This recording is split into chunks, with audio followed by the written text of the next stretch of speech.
Praise the Lord. இந்த வீடியோவில் நம்ம தியானிக்க போகிற வசனம் மத்தேயு 5வது அதிகாரம் 5வது வசனம். சாந்த குணம் உள்ளவர்கள் பாக்கியவான்கள், அவர்கள் பூமியை சுதந்திரித்துக் கொள்வார்கள். சாந்த குணம்க்கு இங்கிலீஷ்ல மீக்னஸ் அப்படின்னு சொல்லி பேரு. நிறைய பேர் சாந்த குணத்தை தப்பான புரிதலோட வைத்துக் கொள்ளுறாங்க.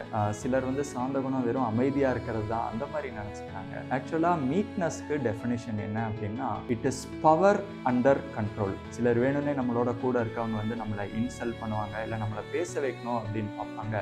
அந்த சமயம் நமக்கு தீங்கு செய்ய திராணி இருந்தும் அதை செய்யாம அமைதியா அன்பாவே அனுசரிச்சு போறதுக்கு பேரு தான் சாந்த குணம். ஸோ மீக்னஸ்க்கு பவர் அண்டர் கண்ட்ரோல் அப்படின்னு நான் டெஃபினேஷன் சொன்னேன். இந்த சாந்த குணத்துக்கு பழைய ஏற்பாட்டு காலத்துல ஒரு சிறந்த எக்ஸாம்பிள் யாரு அப்படின்னா மோசே.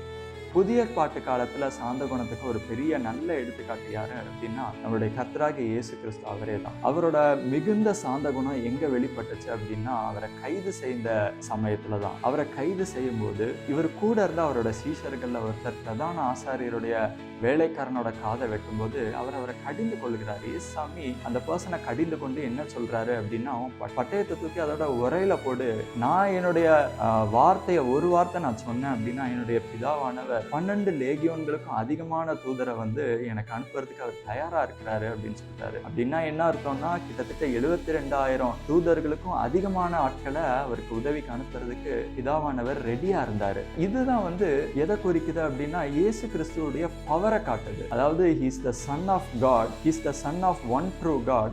அவர் எவ்வளவு பவர்ஃபுல்லான பர்சன் பாத்தீங்களா? இதை நான் எப்படி எடுத்துக்கிறேன் அப்படின்னா, அந்த ஒரு நிமிஷம் அவரோட பவர் இவ்வளோ பவர்ஃபுல்லான காடா இயேசு கிறிஸ்து இருந்தும் 2000 வருஷம் கழிச்சு வர்ற உங்களையும் என்னையும் இயேசு கிறிஸ்து அந்த ஒரு டொனி நினைச்சு பார்த்திருப்பாரு. அதை நினைச்சு பார்த்ததுனாலதான் அவரோட பவர் எல்லாம் ஒரு ஓரமா வச்சு அவரோட மிகுந்த சாந்த குணத்தையே வெளிப்படுத்தி அமைதியா இருந்ததுனாலதான் இன்னைக்கு உலகத்துல ரட்சிப்பு அப்படின்னு ஒண்ணு உலகத்துக்கு வந்திருக்கு.